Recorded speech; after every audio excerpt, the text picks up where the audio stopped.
You guys, team sheet news is out. It looks like Saka gets his first start of the season. He pushes Ozza to the bench. Midfield goes Ceballos, Guendouzi and Xhaka, and up front we've got Pepe, Aubameyang in the middle, and Sako making his debut on the left. So it's going to be fireworks today, and let's see what happens. I've found a new joint. Let me tell you about it.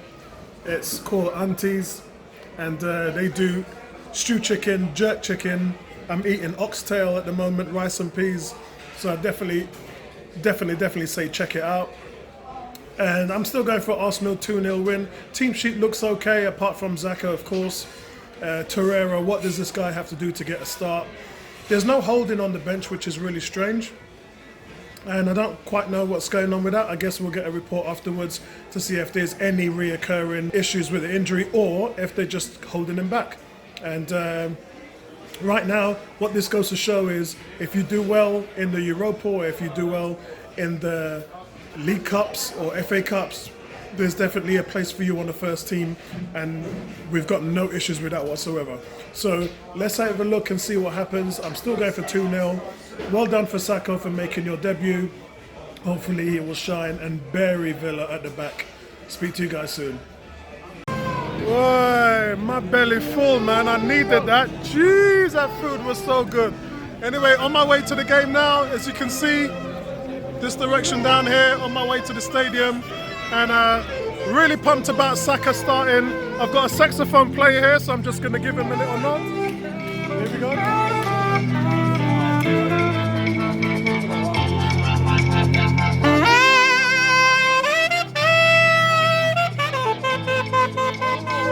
Nice one. So yeah, feeling really good about Sako. And you know what? I always say you get back what you put in, and this dude has just lighted the atmosphere and the fans on fire, and I'm sure the players around him are showing so much love. Listen, like I said, a month ago the guy was 17. He only turned 18 a couple of weeks ago. He put in an amazing performance against Frankfurt, and look, now he's starting in his first game at the Emirates, and it couldn't be at a better time because we need some change here, man. We need some change. Listen, guys, I'll catch up with you later. I'm going to try and see if I can find Nay and Ollie and a couple of the people from 101. So listen, let's just enjoy this. I hope it's going to be a fantastic game. And let's bring our boy in, man. Let's bring our boy in. All right, guys, it's half time. Arsenal are losing 1-0 to Villa.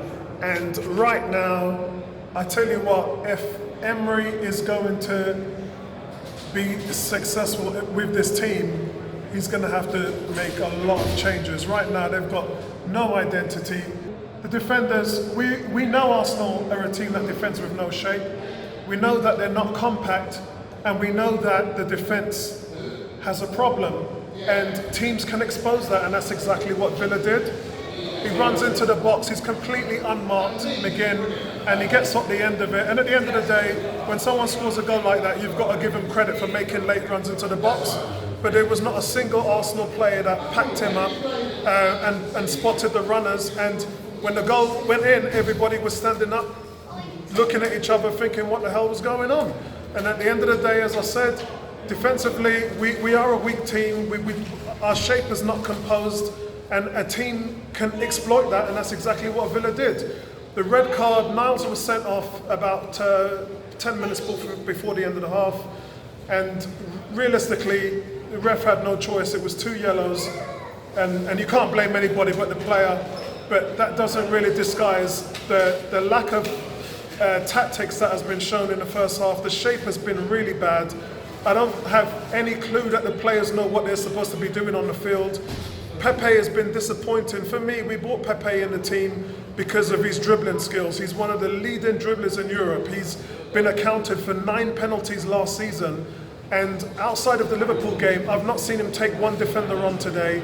He's getting the ball and he's playing it as soon as it comes through, and we're not really utilising his skill set. So disappointment at the moment. It's 1-0 to Villa, and we're going to have to come out and change a lot of things in the second half. We are capable of winning a game like this, but playing with 10 men is going to be a tall ask. Speak to you guys at full time. So guys, wow, What a result. Talk about change. And let's have a look into that. So Arsenal win 3-2. It's a fantastic result. And it's a result that probably was man-made. The tactics were just terrible. We had an end-to-end game. We had a game with no tactics. It was going back and forth. Villa was really just picking up the pieces. You could see that they were afraid to press Arsenal in that position the second time. The first time, as soon as we scored the goal to level the game, within 92 seconds, Villa went down, started pressing us, ball went out wide to Chambers, lost control, it went straight back, and then Villa scored and went 2-1 up. Arsenal had to fight for that second goal, and once it went in, you could see that Villa was a bit concerned about throwing everything back out, Arsenal's defence again. But I think in that respect to the game, once it went to and fro, the tactics were out of the windows, and I think that played into Arsenal's favour, because seriously, this Arsenal team does not have a clue in terms of tactics. It doesn't seem like since the Liverpool game that they understand or know what the boss wants to do, and they're really not playing for the manager at the moment. Who came out there and started playing in the second half was Guendouzi. He galvanised the team in the second half.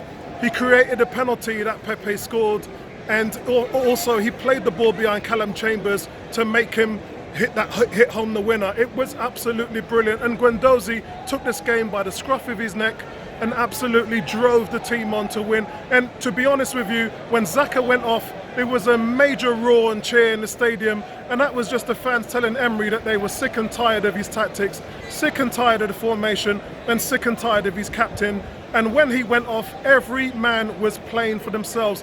They were creating space, they were driving at players, they were pressing. When you think about the things that Xhaka hasn't done, every man wearing a red jersey today was doing it. They were fighting, and it was just brilliant. And all this happened as soon as Xhaka left the team. I am absolutely elated at the moment. I never believed that the team in itself could come back from where they was with the negative type of football and the negative commitment that they had. Without Xhaka, this is how the Arsenal team should be, week in, week out, but you've got to get the tactics right. It's clear that this team doesn't really understand what the manager wants, and maybe Emery needs to make it more simplified. Maybe he needs to cut back on the things that he's asking them to do, because they really either don't want to do it or can't do it. And so from that perspective, I think things have to change moving on. But we've seen United lose today. We saw the Spuds lose yesterday. Chelsea were 2-1 down to Liverpool. And this is a valuable 3 points for the Gunners. I'm so happy at the moment. I've got my mate here standing next to me watching. What did you think of the game? I'll tell you what, personally, Xhaka is not an Arsenal captain. Decent player, but he's not an Arsenal captain. But lo and behold, the figures don't lie. We turned up, we went behind, we played a really good game. Yep. After we went behind, we personified, we got the win. What more can you ask? Like, deserved winners in the end. Absolute deserved winners in the end. Like. Brilliant, I love it, mate, I love it. So pleased that we actually dug in, second half, resilience, played the ball around, the substitutions, like, made everything. Like, we actually played as a team, as a wholesome team, like, and results don't lie. Excellent, thanks there a lot, you go. Mate. Appreciate that. Nice one, mate. So for me, Guendouzi is the man of the match, and he really should be given a captain's armband. I don't care about the fact that he's 19 years old. We gave Tony Adams the captain's armband when he was 20. We gave Fabregas the captain's armband when he was 20, and I think that you should give it to Guendouzi. This is what the team needs, and I think right now the boss might finally get it. When he saw the reaction from the fans when Xhaka went off the field, that's exactly what he was waiting for. Guys, brilliant win for the Gunners. Man of the match. Guendouzi, man of the match. Come on, Arsenal. All right, guys, speak to you soon, and we'll look at this in further detail in the week. Brilliant 3 points for Arsenal. Right back at you. Peace out, guys. Right, here's Tommy Boy and the guys. Look, let's have a look and see what's going on. I absolutely love this. Come on, Tommy, get in to see my video at the top there. Basically what I was saying I'm only 31 and my heart is not taking this shit, man. Basically, we were 1-0 down at half time, 10 men. We had no tactics. We got to go back.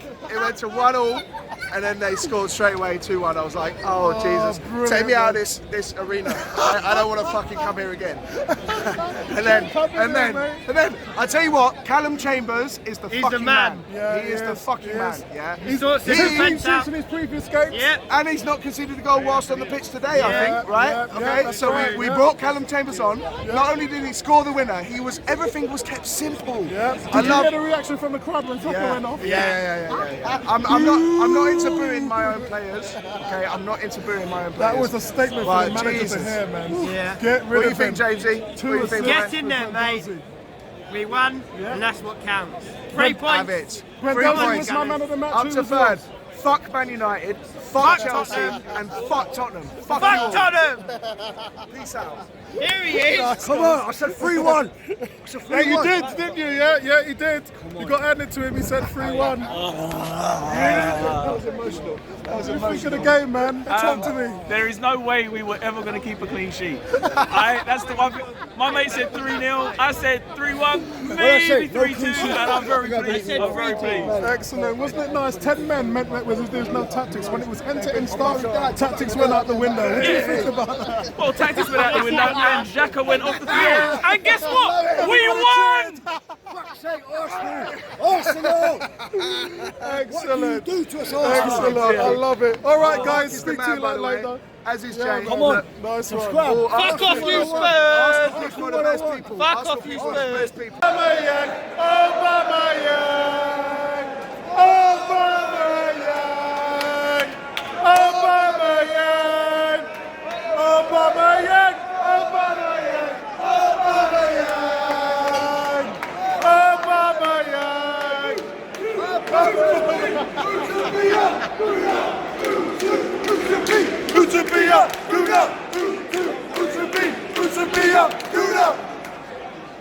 Go on, Tom.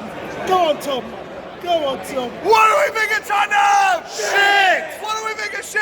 Tottenham! Thank you!